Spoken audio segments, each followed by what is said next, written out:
پہلے اور اس کے غروب ہونے سے پہلے اپنے رب کی حمد کے ساتھ تسبیح کیجیے. تو تسبیح کا خاص وقت جو ہے، ویسے تو سارا دن کر سکتے ہیں، خاص اوقات یہ بتائے جا رہے ہیں جو قرآن میں خود بتا دیے گئے. اور رات کے کچھ اوقات میں بھی بس اس کی تسبیح کیجیے. رات کے کچھ اوقات میں، جیسے حضرت فاطمہ رضی اللہ تعالی عنہا کو نبی صلی اللہ علیہ وسلم نے تھکاوٹ کا علاج کیا بتایا تھا؟ تسبیحات. تو اپنا آخری کام تسبیح کیا کیجیے. نبی صلی اللہ علیہ وسلم خود بھی یعنی جب تک نیند نہیں آتی تھی تسبیح ہی کیا کرتے تھے. اور رات کے کچھ اوقات میں بھی بس تسبیح کیجیے، اور دن کے کناروں میں، تاکہ آپ خوش ہو جائیں. تو اس سے کیا پتہ چلتا ہے؟ یہ خوش ہونے کا نسخہ ہے، خوش ہونے کا راز ہے، اس میں خوشی حاصل کرنے کا ذریعہ ہے. یعنی اگر آپ چاہتے ہیں کہ آپ کا دل مطمئن ہو، خوش ہو، تو آپ کو ان اوقات میں لازماً تسبیح کرنی چاہیے.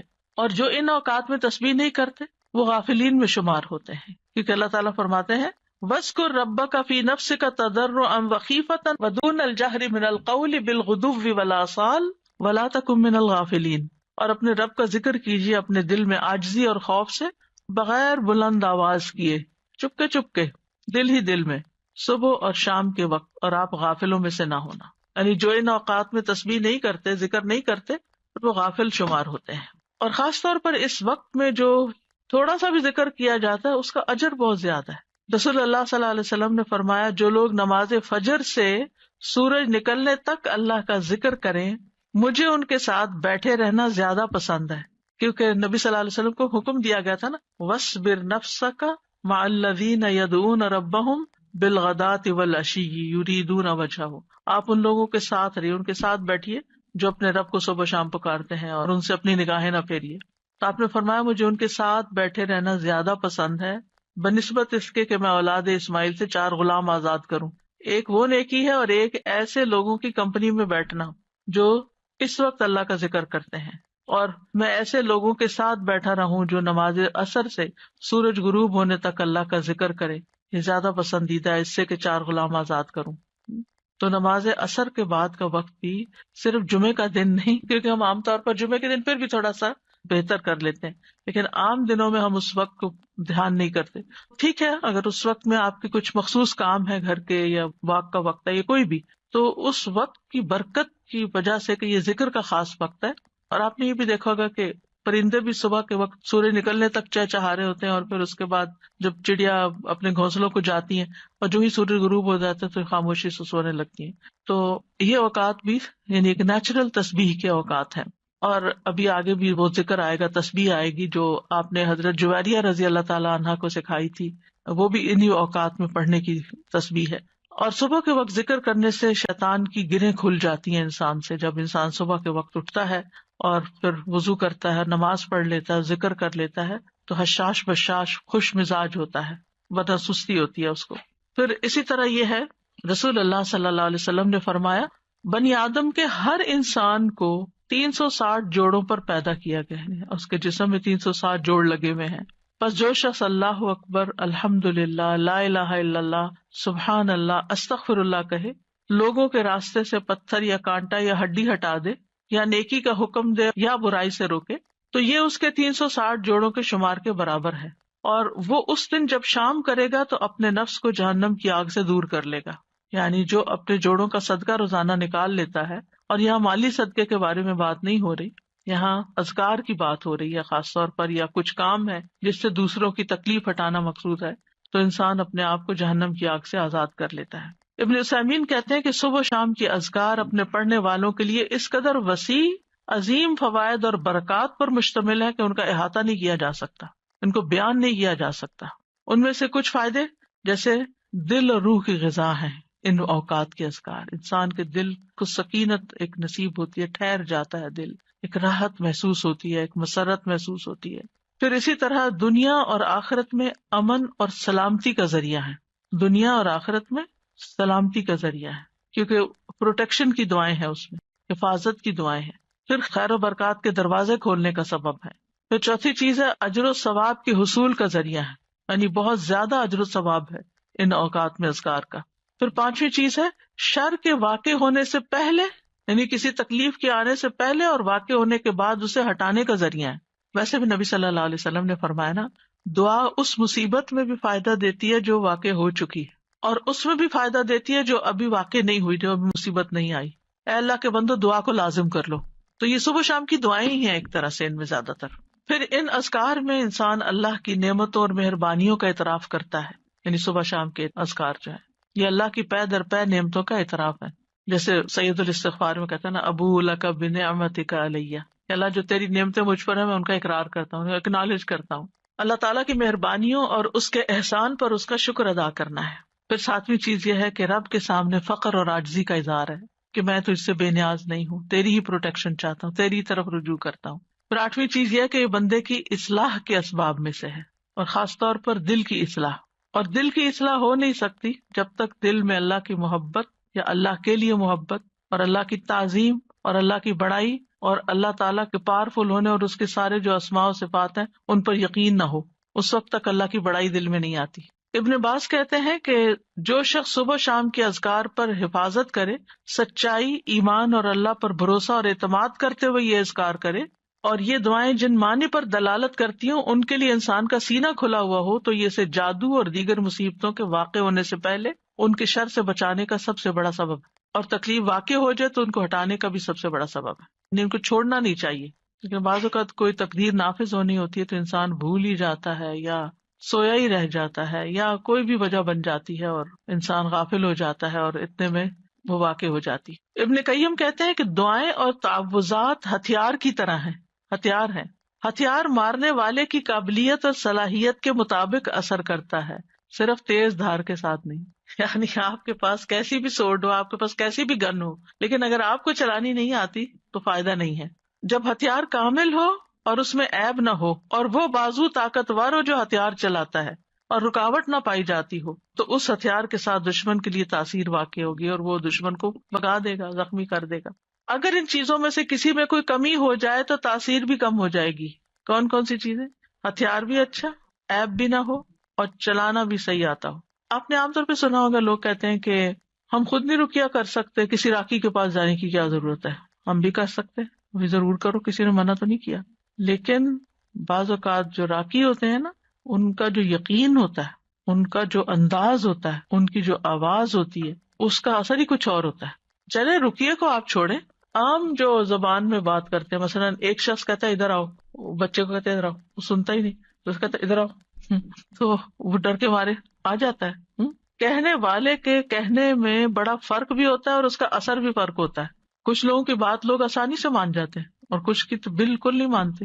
ہم سب جانتے ہیں گھر میں بھی عام طور پہ دیکھا گیا کہ ماں کی بات کا اثر اور ہوتا ہے، باپ کی بات کا کچھ اور ہوتا ہے، کبھی وائس ورثہ بھی ہوتا ہے. لیکن یہ ہے کہ فرق ہے ایک بندے کے ذکر کرنے اور پڑھنے اور جن بھوت کو بگانے اور دوسرے بندے کے بگانے میں. جو خود ہی جن بھوتوں سے ڈرتا ہو وہ بگائے گا کہاں سے؟ تو جو ایسا کام کرنے والے ہوتے ہیں نا، اللہ نے ان کو خاص صلاحیتیں دی ہوتی ہیں اور خاص ٹیکنیکس بھی دی ہوتی ہیں اور سجھائی ہوتی ہیں، ان کے دل میں ڈالی ہوتی ہیں. بعض اوقات وہ کوئی کسی کو نقل نہیں کر رہے ہوتے، وہ جو ان کے دل میں آتا ہے اس کے مطابق وہ بیان کرتے جاتے، پڑھتے جاتے ہیں مریض کے حسب حال، کیونکہ ہر مریض فرق ہوتا ہے، ان کا ایکسپیرینس بھی فرق ہوتا ہے کہ کیا چیز فائدہ دیتی کیا نہیں دیتی. جب تک آپ کے ہتھیار صحیح نہ ہو نا، یعنی کہ آپ کے پاس اسکلز نہ ہو، اور آپ کو دل مضبوط نہ ہو، بہادری نہ ہو. استاذہ جی جیسے نا بچے آج کل نئی ٹیکنیک سے کوئی بھی ہو تو کہیں گے آپ کو تو یوز کرنا نہیں آتا، آپ کو متاثر کرتے ہیں نا آپ کو، یعنی کہ امپریس کرتے ہیں، اور پھر جب آپ کو وہ چیز یوز کرنے آ جاتی تو آپ خود حاوی ہو جاتے. اور اسی طرح ہی جب آپ کو پتا ہوتا ہے کہ آپ نے ہتھیار کیسے یوز کرنا ہے تو پھر آپ کی پاورز اور قسم کی ہوتی ہیں، اور یہی وہ طاقت اور وہ پاور ہے جس سے آپ نا شیطان کو بھگا سکتے ہیں. اور میں کہتی ہوں نا حضرت عمر رضی اللہ عنہ سے کیوں شیطان ڈرتا تھا، ان کے اندر وہ پاورز تھیں. بالکل سبحان اللہ. کبھی کبھی ایسا ہوتا ہے نا کہ آپ بالکل گھر میں اکیلے ہوتے ہیں، اندھیرا یا کوئی ایسی چیز ہوتی ہے تو انسان کے دل میں ایک دم خیال آتا ہے کہ ہاں کوئی ایسی چیز نہ ہو، تو آپ یہ کہہ کر اور آنکھیں کھول لیا کریں، اچھا کیا ہے، اگر کوئی ہوگی تو کیا ہوگا. سر جی آپ نے ایک دفعہ بتایا تھا نا کہ ذرا سی تھوڑی آواز کے ساتھ ڈانٹا جائے تو پھر ڈر خود نکل جاتا ہے. تو 2-3 دفعہ اس طرح سے ہوا تو الحمدللہ ذرا سی آواز زور کر کے کہ ہمارا گھر ہے، ہم رہتے ہیں، جو بھی مخلوق ہے وہ تنگ نہ کرے، مطلب اپنے آپ کو زیادہ باروب بنا کے اور ڈر نکال کے ان کو ڈرانا چاہیے. بالکل. تو الحمدللہ اس سے فرق پڑتا ہے. وہ متین ہاشمی صاحب ہوتے تھے کراچی میں، شاید آپ کے ہوتے ہوئے وہ لیکچر دینے آئے ہوں گے، انہوں نے ایسی بہت سی ٹیکنیکس بتائی تھی.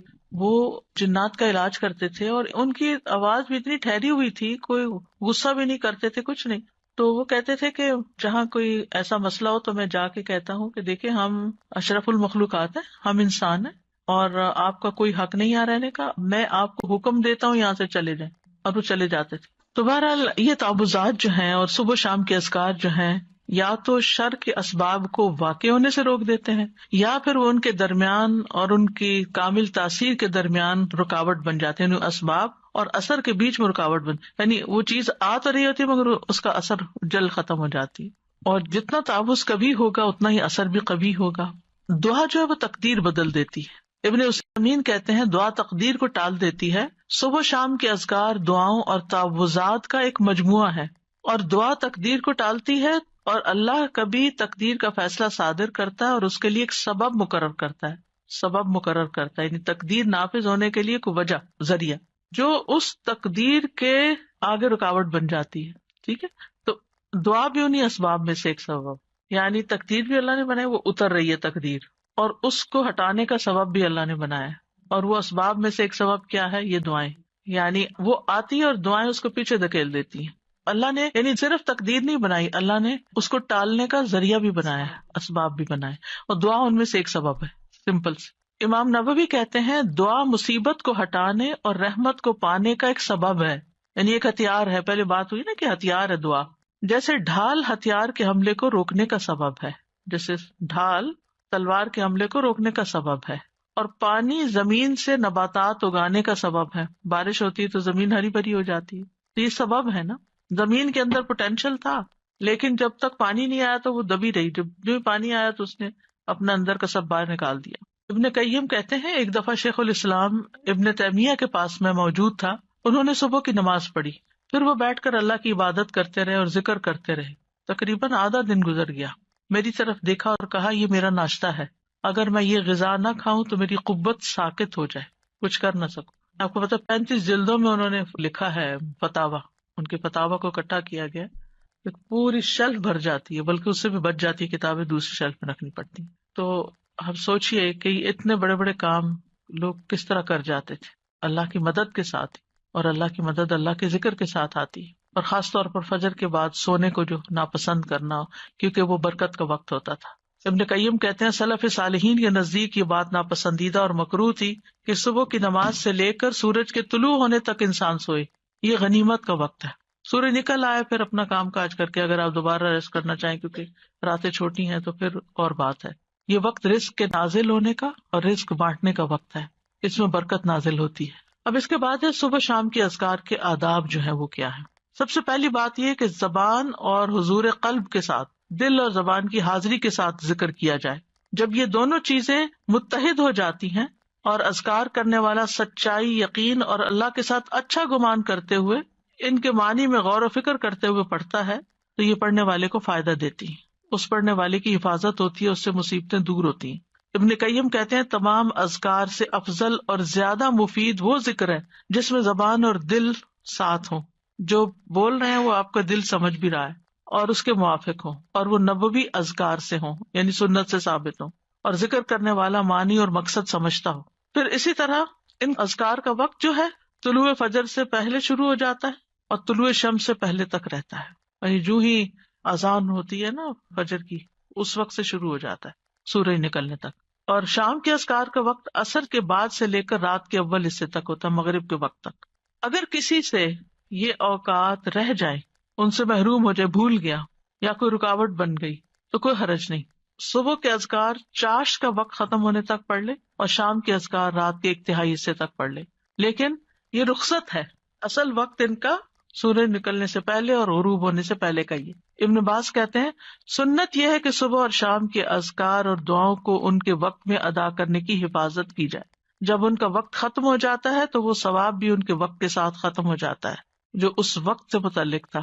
اب صبح شام کے اذکار میں سب سے پہلا ذکر آیت الکرسی کا ہے. آیت الکرسی کیا ہے؟ اللہ لا الہ الا هو الحی القیوم آخر تک. صبح شام آیت الکرسی پڑھنے سے حفاظت ملتی ہے، یعنی حدیث سے بھی ثابت ہے، خاص طور پر جنات کے اثر سے بچاؤ ہوتا ہے. آیت الکرسی میں آپ دیکھیں اللہ سبحانہ تعالیٰ کا تعارف ہے، اس کے اسماء و صفات ہیں. قرآن کریم کی کوئی اور آیت ایسی نہیں جس میں اللہ تعالیٰ کے اتنے نام اور صفات بیان ہوئی ہوں. اس میں اللہ کا ذاتی نام اللہ بھی آیا اور تقریباً 27 صفات اور افعال وغیرہ آئے ہیں. سب سے پہلے اللہ تعالیٰ کی الوہیت کا ذکر ہے، اللہ لا الہ الا ہو، کہ وہ الوہیت میں اکیلا ہے. پھر الحی القیوم، اور یہ دونوں نام ان کو اسماء اعظم بھی کہا گیا ہے. حی زندہ ہے، نہیں اس کو کبھی موت نہیں آئی، کمال صفات میں سے. اور قیوم قائم رکھنے والا، کمال افعال میں سے. بعض لوگ یہ سوال کرتے ہیں نا کہ اللہ تعالیٰ کو کس نے پیدا کیا ہے. تو اللہ سبحانہ تعالیٰ کی کوئی بگننگ نہیں ہے جیسے ہماری بگننگ ہے اور ہمارے ایک اینڈ ہے. نہیں، اللہ کی ایسے نہیں. اس میں آپ دیکھیے کہ ٹائم کا کریٹر اللہ ہے، تو جب ٹائم ہی نہیں تھا تب بھی اللہ ہے. یہ مہینے اور سال کس نے بنائے، اور ان کی نشاندہی کس سے ہوتی؟ سورج سے. ایک وقت تھا کہ سورج نہیں تھا، دن اور رات نہیں تھے، مہینے اور سال نہیں تھے، اللہ تعالیٰ اس وقت بھی موجود تھا. هو الاول، وہی اول ہے، والآخر والظاہر والباطن. تو اس لیے اللہ سبحانہ تعالیٰ کو پہچاننا ضروری ہے، اس کو جاننا ضروری ہے. اور اس پہچان اور جان کے ساتھ اگر آپ پھر ذکر کرتے ہیں تو اس کا اثر ہی کچھ اور ہوتا ہے. آیت الکرسی بہت پاورفل آیت ہے. اس کے پاور کی وجہ کیا ہے؟ اس میں اللہ تعالیٰ کے نام اور صفات بیان ہوئے. لا تأخذہ سنۃ ولا نوم، نہ اس کو نیند آتی ہے نہ اونگ آتی، ہلکی نیند بھی نہیں آتی، گہری نیند آتی ہی نہیں ہے. پھر ہر چیز کا مالک ہے، لہو ما فی السماوات و ما فی الارض، ہر چیز اسی کی ہے، ہر چیز اسی کے کنٹرول میں ہے. من ذا الذی یشفع عندہ الا باذنہ، کوئی اس کے ہاں سفارش بھی نہیں کر سکتا، اس کی جرات بھی نہیں کر سکتا مگر جس کو وہ خود اجازت دے. یعنی پورا پورا کنٹرول، اقتدار سب اسی کا ہے. یعلم ما بین ایدیہم وما خلفہم، اس میں اللہ تعالیٰ کے وسیع علم کی خبر دی گئی ہے کہ اللہ تعالیٰ بندوں کا ماضی مستقبل ہر چیز جانتا ہے. بندے اپنے بارے میں سب کچھ نہیں جانتے، اور جو جانتے ہیں وہ بھی ان کو یاد نہیں ہوتا. پچھلے دنوں کسی نے ایک نوٹ بھیجا، اس میں لکھا کہ جب آپ یونیورسٹی میں پڑھاتی تھی تو اس وقت الہدیٰ نہیں بنا تھا، تو میں ایک دن آپ کی کلاس اٹینڈ کرنے کے لیے گئی، تو آپ نے سنن نبی داؤد میں سے فلاں چیپٹر پڑھایا اور آپ سے اسٹوڈنٹ نے یہ سوال کیا اور آپ پیپر دے کے ان کے اوپر ڈسکس کریں. میرے کسی حافظے میں ہے ہی نہیں کچھ، مجھے بالکل یاد نہیں کہ ایک اسٹوڈنٹ نے آپ سے یہ سوال کیا تھا اور آپ نے اس کا یہ جواب دیا تھا، کچھ بھی یاد نہیں. ہمارا اپنے بارے میں یہ حال ہے کہ ہم اپنے آپ کو نہیں جانتے. ہم جو کچھ کر چکے ہیں ہم نہیں جانتے کہ ہم نے زندگی میں کیا کچھ کیا، تو ہم کسی اور کے بارے میں تو کیا جانیں. لیکن اللہ سب کچھ جانتا ہے. یعلم ما بین ایدیہم، جو فیوچر میں ان کے آگے آ رہا ہے، وما خلفہم، جو پیچھے گزر چکا ہے، سب پتا ہے اس کو. یہ اس کے وسیع علم کی ایک جھلک ہے. باقی ہر چیز کے بارے میں جو کچھ وہ جانتا ہے، وہ تو کوئی ایک پتا نہیں گرتا مگر وہ اس کو جانتا ہے. خشکی میں، سمندر میں، آسمانوں میں، زمین میں، کسی پتھر کے اندر ایک دانہ بھی چھپا ہوا تو مثقال ذرۃ فی السماء والارض ولا یحیطون بشیء من علمہ الا بما شاء، اور جو اس کا علم ہے اس میں سے کوئی اس کے علم کا احاطہ ہی نہیں کر سکتا مگر جتنا وہ چاہتا ہے. یعنی اس کے علم کا بہت تھوڑا حصہ انسانوں کو ملا. جیسے خضر اور موسیٰ علیہ السلام کے واقعے میں آتا ہے نا کہ وہ جب کشتی میں بیٹھے تو ایک چڑیا نے پانی کی چونچ میں لیا تھا کہ بندوں کا علم اللہ کے علم کے مقابلے میں ایسا ہی جیسے چڑیا کی چونچ میں پانی اس سمندر کے مقابلے. ساری مخلوق کا علم اتنا سا ہے، بس اس پر تو پھر ہم بھروسہ کرتے ہیں، اس علم کے اوپر ہم فخر کرتے ہیں. اور جو اللہ کا علم ہے اس کی طرف کبھی توجہ ہی نہیں کی. وسع کرسیہ السماوات والارض، اللہ کی عظمت کے ساتھ ساتھ اس کی مخلوقات کی عظمت کو بیان کیا گیا. یہاں کرسی جو اللہ کی مخلوقات میں سے ایک مخلوق ہے، وہ آسمان و زمین پہ چھائی ہوئی ہے، ہر چیز کو انکمپس کیے ہوئے. پھر جو اس کا بنانے والا ہے اس کی عظمت کیا ہوگی. اور کرسی جو ہے وہ رب تعالیٰ کے دونوں قدموں کی جگہ ہے. استاذ جی مجھے خیال آ رہا تھا کہ اللہ سبحانہ تعالیٰ کے بارے میں اللہ سبحانہ تعالیٰ کے بھیجے ہوئے علم سے استفادہ کرنا یہ کتنی زیادہ ایک آنرڈ چیز ہے. تو ہم خود بھی اس آنر کو آنر نہیں کرتے، کیونکہ آپ دیکھیں کہ کوئی سمر سے یا کوئی پچھلے سال سے آپ کسی سے ملتے ہیں لوگ کہتے ہیں اچھا ہم یہ فلاں یونیورسٹی کا یا آن لائن کورس کیا یا ہم نے یہ کیا یا ہم یہ کیا، تو آپ کیا کریں؟ نہیں، ہم تو بس لسنر بن کے یہاں کلاس اٹینڈ کر رہے ہوتے ہیں. We don't even honour this knowledge that has come from اللہ سبحانہ تعالیٰ کمپیئر ٹو کہ ایک چھوٹا سا کوئی سرٹیفکیٹ کورس، کوئی ٹیک کا کوئی کچھ کر دیا. ٹھیک ہے وہ بھی علم نافع ہوگا، لیکن اس کا فائدہ سامنے نظر آ رہا ہے نا، اس کا فائدہ جمع ہو رہا ہے، ابھی نظر نہیں آ رہا. جی تو بس یہ ہماری ویکنس ہوتی ہے کہ جو چیز ہمیں نظر آتی ہے ہم اس کو زیادہ ویلیو کرتے ہیں بنسبت اس کے کہ جو نظر نہیں آتی. سارا جی پڑھنے اور نہ پڑھنے میں بھی بہت فرق نظر آتا ہے کہ جس دن نہیں پڑھتے، جس دن نہیں اٹینڈ کرتے، آن لائن ہوتے ہیں اور آن کیمپس ہوتے ہیں، اس کا بھی بہت فرق نظر آتا ہے. آپ کو روشنی ایسی ملتی ہے اور جس دن آپ نہیں پڑھتے اس دن آپ کو اندھیرا سا، سستی سی. And there are so many things I can tell. سورج نکلنے والا دن اور بادلوں والا دن ہوتا ہے نا، بالکل ایسا ہوتے تو دونوں دن ہیں. ولا یؤودہ حفظہما، اور ان دونوں کی حفاظت اللہ تعالیٰ کو تھکاتی نہیں، بوجھل نہیں کرتی. یعنی آسمانوں اور زمین کی حفاظت اور ان کے اندر جو کچھ ہے وہ اللہ سبحانہ وتعالیٰ کے کامل کنٹرول اور اقتدار میں ہے، اور وہ ان میں سے ہر چیز کی ٹیک کیئر کرتا ہے. دیکھیں ہم اپنی کیپیسٹی میں سب بات سمجھنے کے لیے ایک چھوٹا سا بھی کام ہمارے ذمہ ہوتا ہے نا، گھر کا ایک چھوٹا سا کام، تو وہ بھی کر کے تھک جاتے ہیں. کون سا کام ایسا ہے جسے آپ کر کے تھکے نہ ہو نا؟ کلیننگ ہے یا کوکنگ ہے، کچھ بھی ہے، کوئی بھی زندگی میں کام ہوتے ہیں، بچوں کی ٹیک کیئر کرنا ہے، پڑھنا ہے، ہر کام کر کے ہمیں ریسٹ چاہیے ہوتا ہے، ہمیں تھکاوٹ ہو جاتی. یہاں اللہ تعالیٰ فرماتا ہے وَلَا يَئُودُهُ حِفْظُهُمَا، آسمان ہو زمینیں ہو جو بھی ہو ان کی حفاظت، ان کے اندر کیا سسٹم چل رہے ہیں، کیا کرنا ہے، کیسے کرنا ہے، یہ چیزیں اس کو تھکاتی ہی نہیں، بوجھل بھی نہیں کرتی. چلے بعض اوقات ہمیں فزیکل تھکاوٹ نہیں ہوتی، یعنی جسمانی تھکاوٹ نہیں ہوتی، لیکن ہم مینٹلی تھک جاتے ہیں، یعنی اکتاہٹ شروع ہو جاتی ہے. ہمیں ایک کام اگر روز کرنا شروع کر دیں تو ہم بور ہو جاتے ہیں، چند سال کوئی کام کر لیں تو اس سے بھی ہم تھک جاتے ہیں، چاہے کتنا ہی اچھا کام ہو. اللہ سبحانہ وتعالیٰ کو یعنی یعودو کا لفظ صرف تھکاوٹ کے لیے نہیں آتا، بوجھل پن کے لیے بھی آتا ہے، یکسانگی یا اکتاہٹ یا کچھ وہ بھی لاحق نہیں ہوتی. یہ معمولی بات نہیں ہے، بہت بڑی بات، بہت بڑی بات. قرآن مجید میں آتا ہے کہ اللہ تعالیٰ ہی آسمانوں اور زمین کو تھامے ہوئے ہے کہ اپنی جگہ سے ٹل نہ جائیں. اگر وہ دونوں ٹل جائیں تو ان کے بعد کوئی بھی ان کو تھام نہ سکے گا، یعنی صرف اس نے بنا کے چھوڑ نہیں دیا. اب یہ آسمان جو بغیر ستونوں کے ہے، کسی نے تھاما ہوا تو ہمارے اوپر ہے نا، ورنہ تو نیچے آ پڑے. وَهُوَ الْعَلِيُّ الْعَظِيمُ، اور وہ بہت بلند، یعنی مطلق بلندی ہے اس کی، اور عظیم بہت عظمت والا ہے. کوئی مخلوق میں اس کے مشابہ نہیں، کسی کی وہ بڑائی نہیں. لیکن افسوس یہ کہ ہم مخلوق کو پھر بڑا سمجھتے ہیں اور اس کی بڑائی محسوس نہیں کرتے کہ وہ بڑا ہے. جس دن یہ یقین آ گیا نا کہ وہ بڑا ہے تو پھر لوگوں کی ناراضگی، لوگوں کی پسند ناپسند کا خوف، یہ ساری چیزیں نکل جائیں گی. پھر اللہ کے حکم پر عمل کرنا بھی آسان ہوگا کہ اللہ بڑا ہے نا، اللہ میرے شوہر سے بھی بڑا ہے، اللہ میرے بہن بھائیوں سے بھی بڑا ہے، اللہ اس سوسائٹی سے بھی بڑا ہے، اللہ سارے فلاسفر سے اور سارے قانون دانوں سے اور سارے سائنٹسٹ سب سے بڑا ہے، تو اس کا حکم بھی سب سے بڑا ہے میرے لیے. پھر آپ کو کوئی بھی اس کا حکم ماننے میں مشکل لگے گی نہیں. تو بہرحال آج اتنا ہی کرتے ہیں انشاءاللہ تعالی. ابھی بہت سی دعائیں اور بھی ہیں صبح شام کے اذکار میں سے، پھر کل انشاءاللہ اس کے اوپر بات کریں گے. وآخر دعوانا ان الحمدللہ رب العالمین. سبحانک اللہم وبحمدک، اشہد ان لا الہ الا انت، استغفرک واتوب الیک. السلام علیکم ورحمۃ اللہ وبرکاتہ. اے ایمان والو، اللہ کو بکثرت یاد کیا کرو اور صبح و شام اس کی تسبیح بیان کیا کرو. اللہ سبحانہ تعالیٰ اس آیت میں اہل ایمان کو حکم دے رہے ہیں کہ وہ اس کی حمد، تسبیح، تکبیر اور لا الہ الا اللہ کے ساتھ کثرت سے اس کا ذکر کیا کریں، یعنی اس کو بہت زیادہ یاد کیا کریں. ابن عباس رضی اللہ عنہ کہتے ہیں کہ اللہ نے ہر فرض کی کوئی نہ کوئی حد مقرر فرمائی ہے، یعنی صبح کے 2 فرض ہیں، شام میں 3 فرض ہیں، تو ہر فرض کی ایک حد ہے. رمضان کے روزے فرض ہیں تو 1 مہینے کے فرض ہیں. پھر عذر کی حالت میں وہ بھی معاف ہے، یعنی اگر انسان کو کوئی حقیقی عذر پیش ہو تو اس سے بھی اللہ تعالیٰ درگزر کرتے ہیں، لیکن نہ اس کے ذکر کی کوئی حد ہے اور نہ وہ کسی عذر سے معاف ہوتا ہے، یعنی اگر غفلت برتو. ہاں عقل یا ہوش نہ رہے تو اور بات ہے. اللہ تعالیٰ فرماتے ہیں سورۃ النساء میں فَاذْكُرُوا اللَّهَ قِيَامًا وَقُعُودًا وَعَلَىٰ جُنُوبِكُمْ، اللہ کا ذکر کرو کھڑے، بیٹھے، لیٹے، یعنی ہر حال میں اللہ کو یاد کرتے رہو. یعنی ہم نے یہ خود ساختہ پابندیاں لگائی ہوئی ہیں کہ اس کیفیت میں ذکر نہیں کرنا، یا لیٹ کے نہیں کرنا، ضرور بیٹھو یا قبلے کی طرف رخ کر کے بیٹھو یا باوضو ہو کے بیٹھو پھر ہی ذکر کر سکتے ہو. نہیں، ایسا کچھ نہیں، ہر حال میں اللہ کا ذکر کر سکتے ہو. نبی صلی اللہ علیہ وسلم کے بارے میں آتا ہے کان یذکر اللہ فی کل احیانہ، کہ آپ اپنے ہر طرح کے حالات میں، ہر طرح کے اوقات میں اللہ کا ذکر کیا کرتے تھے.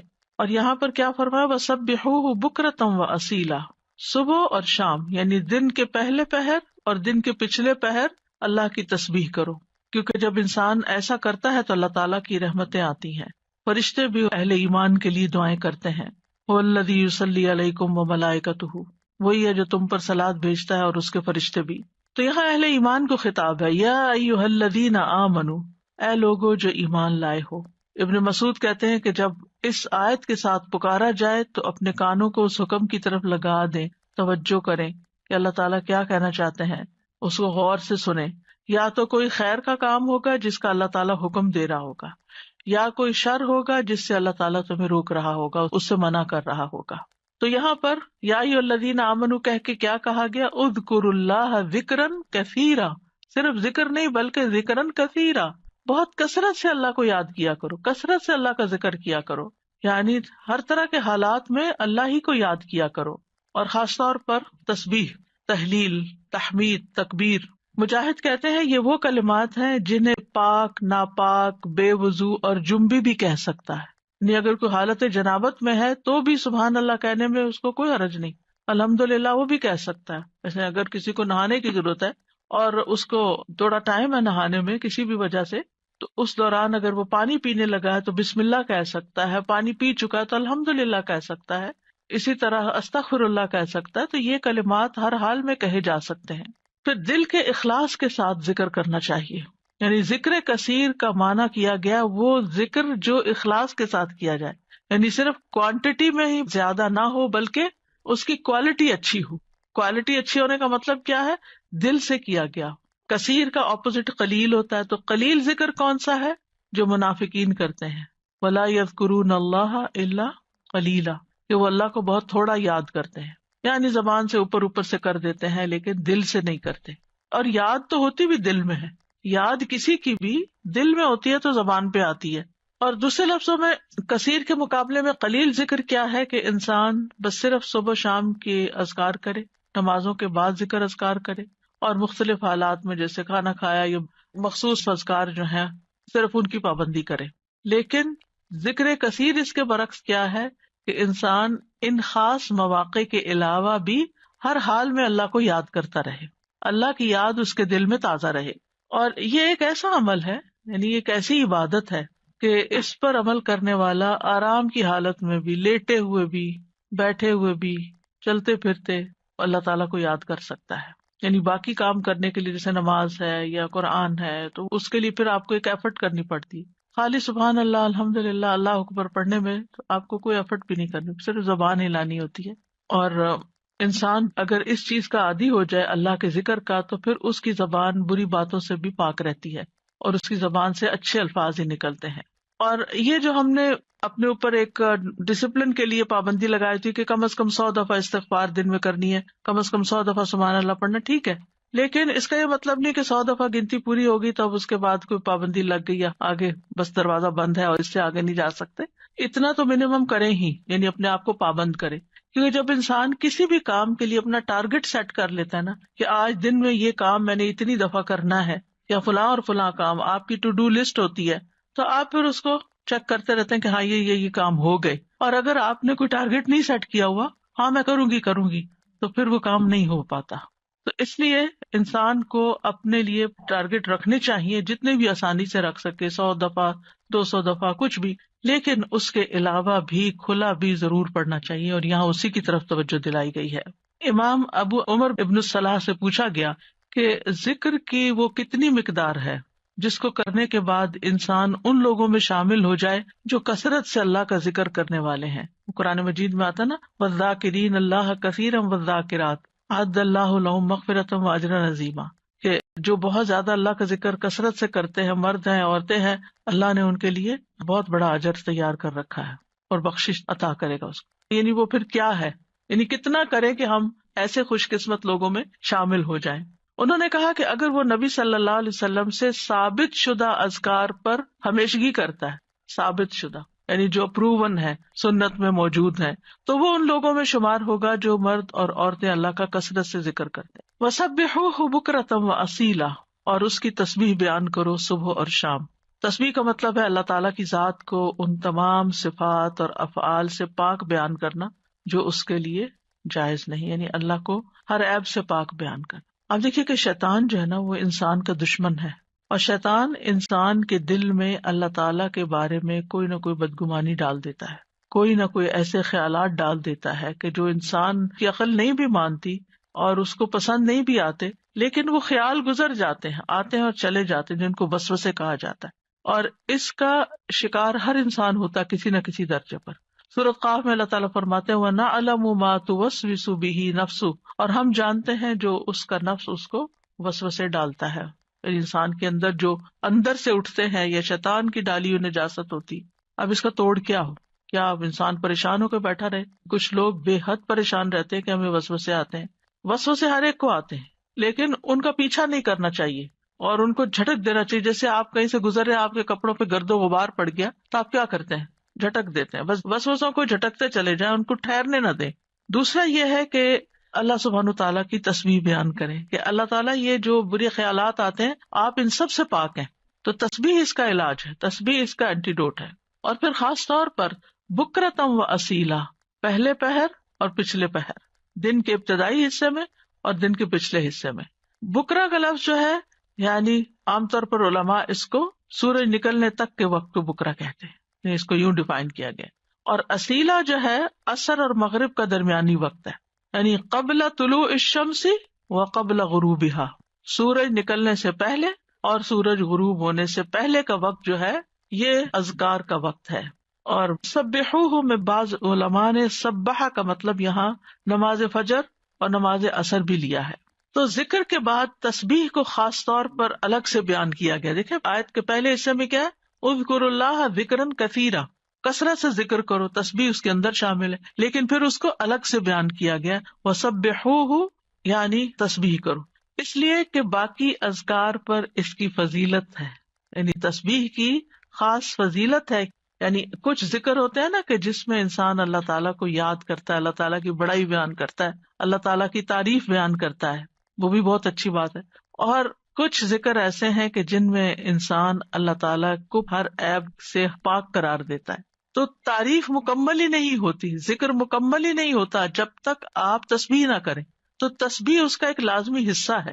اور پھر خاص طور پر اس لیے بھی کہ جیسے یعنی صبح شام وقت بھی بتا دیا گیا کہ تسبیح کا زیادہ اچھا وقت جو ہے یا مناسب وقت صبح اور شام ہے, کیونکہ یہ اوقات اپنے اندر ایک خاص فضیلت رکھتے ہیں. صبح کا وقت یہ برکت کا وقت ہے, اور والعصر عصر کے وقت یہ اللہ نے قسم کھائی ہے. ادھر فجر کی والفجر ولیال نشر, اور ادھر عصر کی والعصر ان الانسان لفی خسر. وہاں پر انسان کو ایک دن مل رہا ہوتا ہے اور عصر کے وقت دن ہاتھ سے جا رہا ہوتا ہے, انسان خسارے میں پڑ رہا ہوتا ہے, لوز کر رہا ہوتا ہے, ایک چیز ہاتھ سے چھوٹ رہی ہوتی ہے.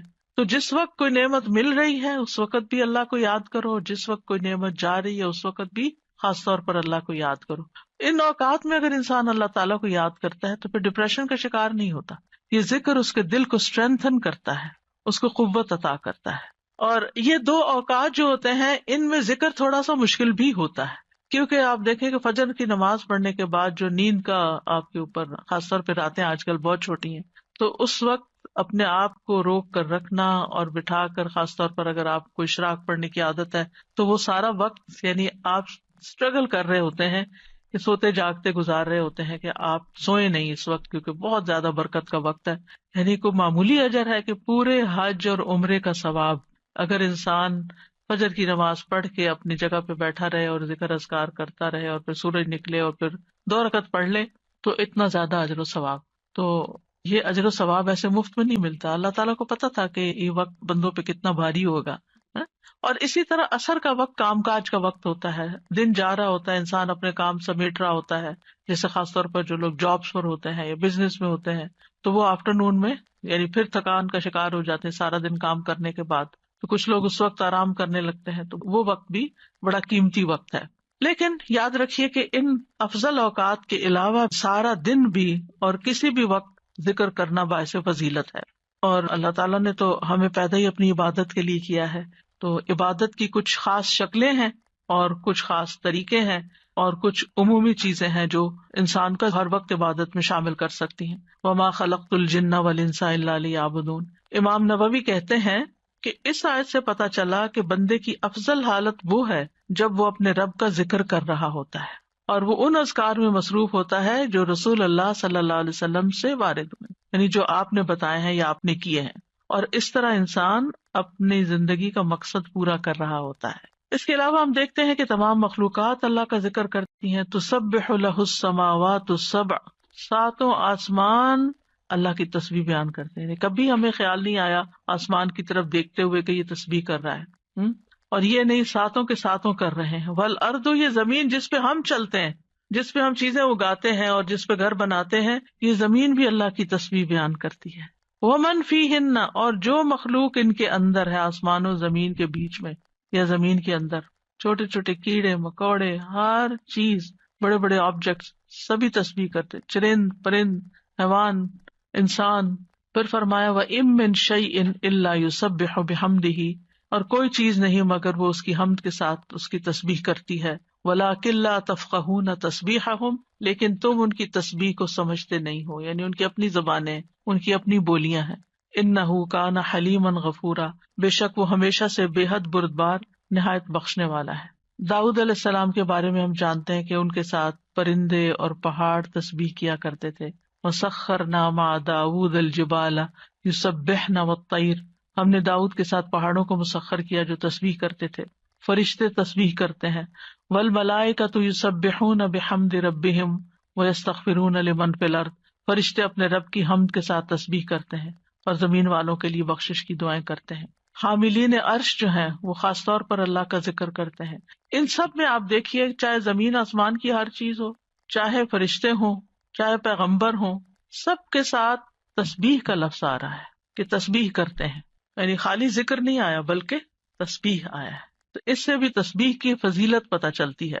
سبحان اللہ و بحمدہ سبحان اللہ العظیم، تسبیح بیان کرنا یعنی اللہ تعالیٰ کو ہر عیب سے پاک قرار دینا کہ اس میں کوئی نقص نہیں، کوئی کمی نہیں، وہ پرفیکٹ ہے، کوئی عیب نہیں، اس کا کوئی فیصلہ غلط نہیں، اس کا کوئی حکم، اس کا دین، ہر چیز صحیح ہے، جو بھی اس نے بنائی ہے پرفیکٹ بنائی ہے. تو الذین یحملون العرش ومن حولہ یسبحون بحمد ربہم، جو فرشتے عرش اٹھائے ہوئے ہیں اور جو اس کے ارد گرد ہیں، سب اپنے پروردگار کی حمد کے ساتھ اس کی تسبیح کر رہے ہیں، یعنی سارے کے سارے تسبیح کرتے ہیں. اور جہاں تک ذکر کا تعلق ہے تو قرآن مجید میں ذکر کا لفظ بھی آتا ہے، یعنی عمومی ذکر، تسبیح کے علاوہ جو بھی ذکر ہو، اللہ اکبر ہو، الحمدللہ ہو، لا الہ الا اللہ ہو، یا اور جو اذکار ہمیں بتائے گئے صبح شام کے. تو دیکھیے کہ مومنوں کی جو مختلف صفات بیان ہوئی ہیں ان میں صرف ذکر کے ساتھ کثرت کا لفظ آیا ہے. سورۃ الاحزاب کی آیت نمبر 35 ہے نا، ان المسلمین والمسلمات والمؤمنین والمؤمنات والقانتین والقانتات والصادقین والصادقات والصابرین والصابرات والخاشعین والخاشعات والمتصدقین والمتصدقات والصائمین والصائمات والحافظین فروجہم والحافظات والذاکرین اللہ کثیرا والذاکرات. یعنی ساری صفات اپنی جگہ ہیں کہ وہ مسلمان ہیں، مومن ہیں، فرما بردار ہیں، سچے ہیں، صبر والے ہیں، عاجزی کرنے والے ہیں، صدقہ کرنے والے ہیں، روزہ دار ہیں، اپنی شرمگاہوں کی حفاظت کرتے ہیں اور اللہ کا کثرت سے ذکر کرتے ہیں. تو اس سے بھی اندازہ لگائیں کہ ذکر کی کتنی اہمیت ہے کہ ذکر میں کثرت چاہیے. باقی چیزیں تو اپنے اپنے وقت پر ہوں گی، لیکن اللہ کے پسندیدہ وہ ہیں جو ذکر میں کثرت کرتے ہیں. جیسا کہ سورۃ آل عمران میں آتا ہے الذین یذکرون اللہ قیاما وقعودا وعلی جنوبہم، جو اللہ کو یاد کرتے رہتے ہیں کھڑے بھی، یعنی کچھ کام ہم کھڑے ہو کے کرتے ہیں، کھڑے ہو کے تھک جاتے ہیں تو وقعودا بیٹھ جاتے ہیں اور پھر لیٹ جاتے ہیں. تو چاہے کھڑے ہوں، چاہے بیٹھے ہوں، چاہے لیٹے ہوں، وہ ذکر نہیں چھوڑتے، ہر حال میں ذکر کرتے رہتے ہیں.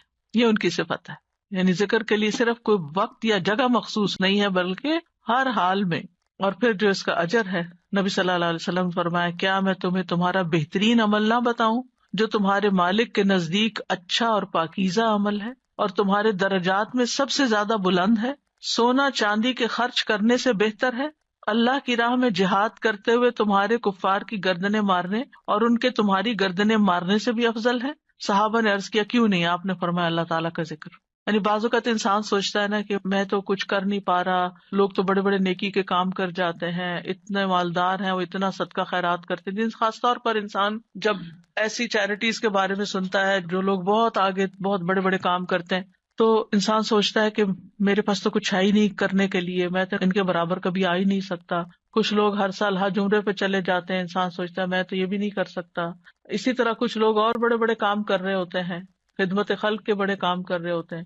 آپ کبھی کبھی پڑھتے ہیں نا کہ مخصوص شخصیات کے بارے میں، اس نے اتنے ہزار لوگوں کو مسلمان کیا، انسان سر پکڑ کے بیٹھ جاتا ہے کہ ہم نے تو ایک کو بھی نہیں شاید کیا.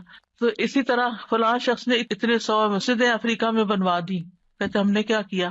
تو اپنا بہت ہی چھوٹا لگتا ہے بھی چھوٹا، ایسا کچھ نہیں، لیکن اس وقت کیا چیز انسان کو حوصلہ دلاتی ہے کہ پھر اگر ہمارے یہ وسائل نہیں ہیں یا ہم یہ نہیں کر سکے، خواہ ہماری طلب تھی کہ ہم یہ کر سکیں. کچھ کام ہوتے ہیں جو انسان کے ڈریمز ہوتے ہیں، کاش میں زندگی میں یہ کر لوں، لیکن پھر بھی نہیں، حالات اجازت دیتے، وسائل نہیں ہوتے. لیکن ذکر کر کے آپ ان ساری چیزوں سے آگے نکل سکتے ہیں، کیونکہ جو لوگ بڑے بڑے کام کرتے ہیں ان کے ساتھ بڑے خطرات بھی ہوتے ہیں. کہ کبھی کسی وقت دل میں ریاکاری آ جائے، کسی وقت دل میں تکبر آ جائے، لوگ تعریف کر کر کے دماغ خراب کر دیں، تو جو چپکے سے بیٹھ کے کہیں نہ کہیں اپنے کام کاج میں لگا ہوا ذکر کر رہا ہے، اس کا تو کسی کو پتہ ہی نہیں کہ وہ کیا کر رہا ہے، وہ کتنے خزانے جمع کر رہا ہے. تو اس لیے جو چیز ہمارے ہاتھ میں ہے ہم اس کو تو گریب کریں، اس اپرچونٹی کو تو نہ جانے دیں، اس وقت کو تو نہ ضائع کریں، اس میں تو ہمارا کچھ بھی خرچ نہیں ہوتا. اور نبی صلی اللہ علیہ وسلم نے یہ بھی فرمایا، صحیح مسلم میں ہے، سبق المفردون قالوا وما المفردون یا رسول اللہ قال الذاکرون اللہ کثیرا والذاکرات. اچھا یہاں نوٹ کریں کہ ذکر کرنے والوں میں عورتوں کے نام بھی ساتھ ساتھ ہیں، کہ یہ صرف مردوں کے لیے نہیں ہے، عورتیں بھی اس میں شامل ہیں. نبی صلی اللہ علیہ وسلم نے فرمایا مفردون سبقت لے گئے، آگے چلے گئے، سابقون بن گئے. صحابہ نے پوچھا اللہ کے رسول مفردون کون ہے؟ آپ نے فرمایا اللہ کا بہت زیادہ ذکر کرنے والے مرد اور عورتیں، یہ مفردون ہیں جو اللہ کے قریب ہو گئے. تو ذکر ایک ایسی چیز ہے کہ جو انسان کو اللہ کا قرب عطا کرتا ہے، اور بھی بے شمار فائدے ہیں. جہاں تک صبح شام کے اذکار کا تعلق ہے تو سورۃ غافر میں آتا ہے، نبی صلی اللہ علیہ وسلم کو ارشاد ہے وَسَبِّحْ بِحَمْدِ رَبِّكَ بِالْعَشِيِّ وَالْإِبْكَارِ، اور صبح اور شام اپنے رب کی حمد کے ساتھ اس کی تسبیح کیجیے. یہ ڈائریکٹ حکم ہے. جو پہلے آیت میں نے آپ کو سنوائی تھی اس میں بھی حکم ہے صبح و شام کا، اور یہاں بھی ابکار کا لفظ ہے، وہاں بکرا کا ہے، یہاں ابکار کا لفظ ہے، عشی والابکار، یعنی روٹ ایک ہی ہے لیکن تھوڑا سا تبدیل ہو گیا ہے. سورۃ طٰہٰ میں بھی آتا ہے فاصبر علی ما یقولون وسبح بحمد ربک قبل طلوع الشمس وقبل غروبها ومن آناء اللیل فسبح واطراف النہار لعلک ترضی. سو ان باتوں پہ صبر کیجیے اور سورج طلوع ہونے سے پہلے اور اس کے غروب ہونے سے پہلے اپنے رب کی حمد کے ساتھ تسبیح کیجیے. تو تسبیح کا خاص وقت جو ہے، ویسے تو سارا دن کر سکتے ہیں، خاص اوقات یہ بتائے جا رہے ہیں جو قرآن میں خود بتا دیے گئے. اور رات کے کچھ اوقات میں بھی بس اس کی تسبیح کیجیے. رات کے کچھ اوقات میں جیسے حضرت فاطمہ رضی اللہ تعالیٰ عنہا کو نبی صلی اللہ علیہ وسلم نے تھکاوٹ کا علاج کیا بتایا تھا؟ تسبیحات. تو اپنا آخری کام تسبیح کیا کیجیے. نبی صلی اللہ علیہ وسلم خود بھی یعنی جب تک نیند نہیں آتی تھی تسبیح ہی کیا کرتے تھے. اور رات کے کچھ اوقات میں بھی بس تسبیح کیجیے، اور دن کے کناروں میں، تاکہ آپ خوش ہو جائیں. تو اس سے کیا پتہ چلتا ہے؟ یہ خوش ہونے کا نسخہ ہے، خوش ہونے کا راز ہے، اس میں خوشی حاصل کرنے کا ذریعہ ہے. یعنی اگر آپ چاہتے ہیں کہ آپ کا دل مطمئن ہو، خوش ہو، تو آپ کو ان اوقات میں لازماً تسبیح کرنی چاہیے. اور جو ان اوقات میں تسبیح نہیں کرتے وہ غافلین میں شمار ہوتے ہیں، کیونکہ اللہ تعالیٰ فرماتے ہیں وَاذْكُر رَبَّكَ فِي نَفْسِكَ تَضَرُّعًا وَخِيفَةً وَدُونَ الْجَهْرِ مِنَ الْقَوْلِ بِالْغُدُوِّ وَالْآصَالِ وَلَا تَكُن مِنَ الْغَافِلِينَ. اور اپنے رب کا ذکر کیجیے اپنے دل میں عاجزی اور خوف سے، بغیر بلند آواز کیے، چپکے چپکے، دل ہی دل میں، صبح اور شام کے وقت، اور آپ غافلوں میں سے نہ ہونا. یعنی جو ان اوقات میں تسبیح نہیں کرتے، ذکر نہیں کرتے، وہ غافل شمار ہوتے ہیں. اور خاص طور پر اس وقت میں جو تھوڑا سا بھی ذکر کیا جاتا ہے اس کا اجر بہت زیادہ ہے. رسول اللہ صلی اللہ علیہ وسلم نے فرمایا جو لوگ نماز فجر سے سورج نکلنے تک اللہ کا ذکر کریں، مجھے ان کے ساتھ بیٹھے رہنا زیادہ پسند ہے.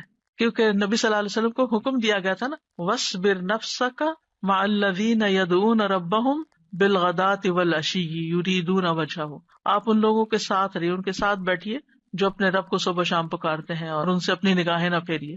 تو آپ نے فرمایا مجھے ان کے ساتھ بیٹھے رہنا زیادہ پسند ہے بنسبت اس کے کہ میں اولاد اسماعیل سے 4 غلام آزاد کروں. ایک وہ نیکی ہے، اور ایک ایسے لوگوں کی کمپنی میں بیٹھنا جو اس وقت اللہ کا ذکر کرتے ہیں، اور میں ایسے لوگوں کے ساتھ بیٹھا رہوں جو نماز عصر سے سورج غروب ہونے تک اللہ کا ذکر کرے. یہ زیادہ پسندیدہ ہے اس سے کہ 4 غلام آزاد کروں. تو نماز عصر کے بعد کا وقت بھی صرف جمعے کا دن نہیں، کیونکہ ہم عام طور پر جمعے کے دن پھر بھی تھوڑا سا بہتر کر لیتے ہیں، لیکن عام دنوں میں ہم اس وقت کو دھیان نہیں کرتے. ٹھیک ہے، اگر اس وقت میں آپ کے کچھ مخصوص کام ہے گھر کے، یا واک کا وقت ہے، یا کوئی بھی، تو اس وقت کی برکت کی وجہ سے کہ یہ ذکر کا خاص وقت ہے.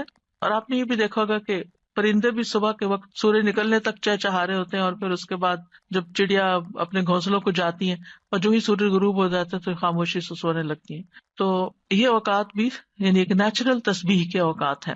اور ابھی آگے بھی وہ ذکر آئے گا، تسبیح آئے گی جو آپ نے حضرت جویریہ رضی اللہ تعالیٰ عنہا کو سکھائی تھی، وہ بھی انہی اوقات میں پڑھنے کی تسبیح ہے. اور صبح کے وقت ذکر کرنے سے شیطان کی گرہیں کھل جاتی ہیں انسان سے. جب انسان صبح کے وقت اٹھتا ہے اور پھر وضو کرتا ہے، نماز پڑھ لیتا ہے، ذکر کر لیتا ہے، تو حشاش بشاش خوش مزاج ہوتا ہے، ورنہ سستی ہوتی ہے اس کو.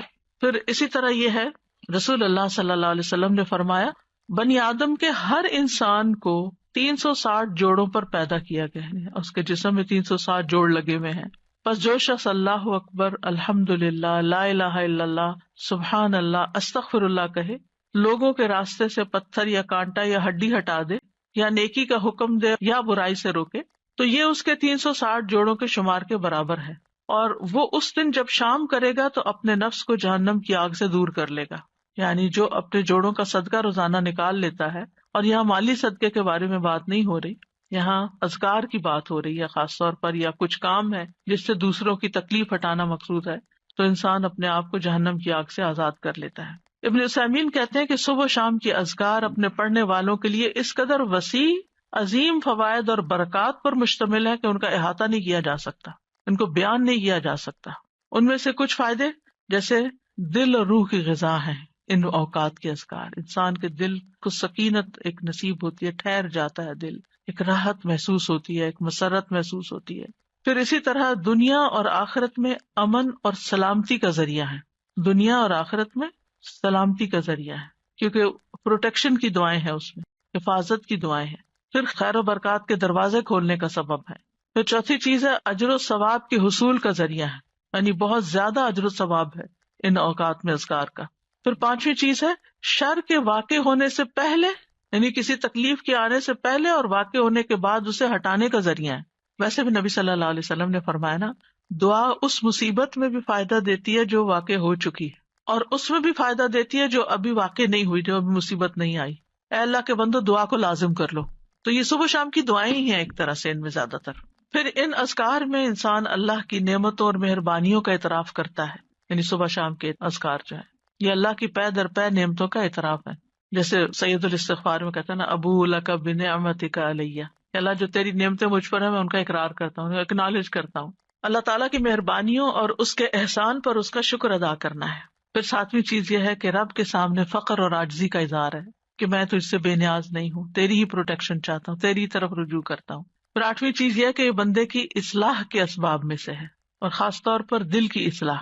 اور دل کی اصلاح ہو نہیں سکتی جب تک دل میں اللہ کی محبت یا اللہ کے لیے محبت اور اللہ کی تعظیم اور اللہ کی بڑائی اور اللہ تعالیٰ کے پاورفل ہونے اور اس کے سارے جو اسماء و صفات ہیں ان پر یقین نہ ہو. اس وقت تک اللہ کی بڑائی دل میں نہیں آتی. ابن باز کہتے ہیں کہ جو شخص صبح شام کے اذکار پر حفاظت کرے، سچائی، ایمان اور اللہ پر بھروسہ اور اعتماد کرتے ہوئے یہ اذکار کرے، اور یہ دعائیں جن معنی پر دلالت کرتی ہوں ان کے لیے انسان کا سینہ کھلا ہوا ہو، تو یہ اسے جادو اور دیگر مصیبتوں کے واقع ہونے سے پہلے ان کے شر سے بچانے کا سب سے بڑا سبب ہے، اور تکلیف واقع ہو جائے تو ان کو ہٹانے کا بھی سب سے بڑا سبب ہے. یعنی ان کو چھوڑنا نہیں چاہیے، لیکن بعض اوقات کوئی تقدیر نافذ ہونی ہوتی ہے تو انسان بھول ہی جاتا ہے، یا سویا ہی رہ جاتا ہے، یا کوئی بھی وجہ بن جاتی ہے اور انسان غافل ہو جاتا ہے، اور اتنے میں وہ واقع ہو جاتی. ابن قیم کہتے ہیں کہ دعائیں اور تعوذات ہتھیار کی طرح ہیں، ہتھیار ہیں. ہتھیار مارنے والے کی قابلیت اور صلاحیت کے مطابق اثر کرتا ہے، صرف تیز دھار کے ساتھ نہیں. یعنی آپ کے پاس کیسی بھی سوڈ ہو، آپ کے پاس کیسی بھی گن ہو، لیکن اگر آپ کو چلانی نہیں آتی تو فائدہ نہیں ہے. جب ہتھیار کامل ہو اور اس میں عیب نہ ہو، اور وہ بازو طاقتور ہو جو ہتھیار چلاتا ہے، اور رکاوٹ نہ پائی جاتی ہو، تو اس ہتھیار کے ساتھ دشمن کے لیے تاثیر واقع ہوگی اور وہ دشمن کو بھگا دے گا، زخمی کر دے گا. اگر ان چیزوں میں سے کسی میں کوئی کمی ہو جائے تو تاثیر بھی کم ہو جائے گی. کون کون سی چیزیں؟ ہتھیار بھی اچھا، عیب بھی نہ ہو، اور چلانا بھی صحیح آتا ہو. آپ نے عام طور پہ سنا ہوگا لوگ کہتے ہیں کہ ہم خود نہیں رقیہ کر سکتے، کسی راقی کے پاس جانے کی کیا ضرورت ہے. ہم بھی کر سکتے، بھی ضرور کرو، کسی نے منع تو نہیں کیا. لیکن بعض اوقات جو راقی ہوتے ہیں نا، ان کا جو یقین ہوتا ہے، ان کا جو انداز ہوتا ہے، ان کی جو آواز ہوتی ہے، اس کا اثر ہی کچھ اور ہوتا ہے. چلے رقیے کو آپ چھوڑیں، عام جو زبان میں بات کرتے ہیں، مثلا ایک شخص کہتا ہے ادھر آؤ، بچے کو کہتے ہیں ادھر آؤ، وہ سنتا ہی نہیں، تو اس کہتا ہے ادھر آؤ، تو وہ ڈر کے مارے آ جاتا ہے. کہنے والے کے کہنے میں بڑا فرق بھی ہوتا ہے اور اس کا اثر بھی فرق ہوتا ہے. کچھ لوگوں کی بات لوگ آسانی سے مان جاتے ہیں اور کچھ کی تو بالکل نہیں مانتے. ہم سب جانتے ہیں گھر میں بھی عام طور پہ دیکھا گیا کہ ماں کی بات کا اثر اور ہوتا ہے، باپ کی بات کا کچھ اور ہوتا ہے، کبھی وائس ورسا بھی ہوتا ہے. لیکن یہ ہے کہ فرق ہے ایک بندے کے ذکر کرنے اور پڑھنے اور جن بھوت کو بگانے اور دوسرے بندے کے بگانے میں. جو خود ہی جن بھوتوں سے ڈرتا ہو وہ بگائے گا کہاں سے؟ تو جو ایسا کام کرنے والے ہوتے ہیں نا، اللہ نے ان کو خاص صلاحیتیں دی ہوتی ہیں اور خاص ٹیکنیکس بھی دی ہوتی ہیں اور سجھائی ہوتی ہیں، ان کے دل میں ڈالی ہوتی ہیں. بعض اوقات وہ کوئی کسی کو نقل نہیں کر رہے ہوتے، وہ جو ان کے دل میں آتا ہے اس کے مطابق وہ بیان کرتے جاتے، پڑھتے جاتے ہیں مریض کے حسب حال، کیونکہ ہر مریض فرق ہوتا ہے، ان کا ایکسپیرینس بھی فرق ہوتا ہے کہ کیا چیز فائدہ دیتی کیا نہیں دیتی. جب تک آپ کے ہتھیار صحیح نہ ہو نا، یعنی کہ آپ کے پاس اسکلز نہ ہو، اور آپ کو دل مضبوط نہ ہو، بہادری نہ ہو اندر. استاذہ جی جیسے نا بچے آج کل نئی ٹیکنیک سے کوئی بھی ہو تو کہیں گے آپ کو تو یوز کرنا نہیں آتا، آپ کو متاثر کرتے ہیں نا آپ کو، یعنی کہ جی امپریس کرتے ہیں، اور پھر جب آپ کو وہ چیز یوز کرنے آ جاتی تو آپ خود حاوی ہو جاتے. اور اسی طرح ہی جب آپ کو پتا ہوتا ہے کہ آپ نے ہتھیار کیسے یوز کرنا ہے تو پھر آپ کی پاورز اور قسم کی ہوتی ہیں. بالکل. اور یہی وہ طاقت اور وہ پاور ہے جس سے آپ نا شیطان کو بھگا سکتے. اور میں کہتی ہوں نا حضرت عمر رضی اللہ عنہ سے کیوں شیطان ڈرتا تھا، ان کے اندر وہ پاورز تھیں. بالکل سبحان اللہ. کبھی کبھی ایسا ہوتا ہے نا کہ آپ بالکل گھر میں اکیلے ہوتے ہیں، اندھیرا یا کوئی ایسی چیز ہوتی ہے تو انسان کے دل میں ایک دم خیال آتا ہے کہ یہاں کوئی ایسی چیز نہ ہو، تو آپ یوں کیا کر اور آنکھیں کھول لیا کریں، اچھا کیا ہے اگر کوئی ہوگی تو کیا ہوگا. سر جی آپ نے ایک دفعہ بتایا تھا نا کہ ذرا سی تھوڑی آواز کے ساتھ ڈانٹا جائے تو پھر ڈر خود نکل جاتا ہے. تو 2-3 دفعہ اس طرح سے ہوا تو الحمدللہ ذرا سی آواز زور کر کے کہ ہمارا گھر ہے، ہم رہتے ہیں، جو بھی مخلوق ہے وہ تنگ نہ کرے، مطلب اپنے آپ کو زیادہ باروب بنا کے اور ڈر نکال کے ان کو ڈرانا چاہیے. بالکل. تو الحمدللہ اس سے فرق پڑتا ہے. وہ متین ہاشمی صاحب ہوتے تھے کراچی میں، شاید لیکچر دینے آئے ہوں گے، انہوں نے ایسی بہت سی ٹیکنیکس بتائی تھی. وہ جنات کا علاج کرتے تھے اور ان کی آواز بھی اتنی ٹھہری ہوئی تھی، کوئی غصہ بھی نہیں کرتے تھے، کچھ نہیں.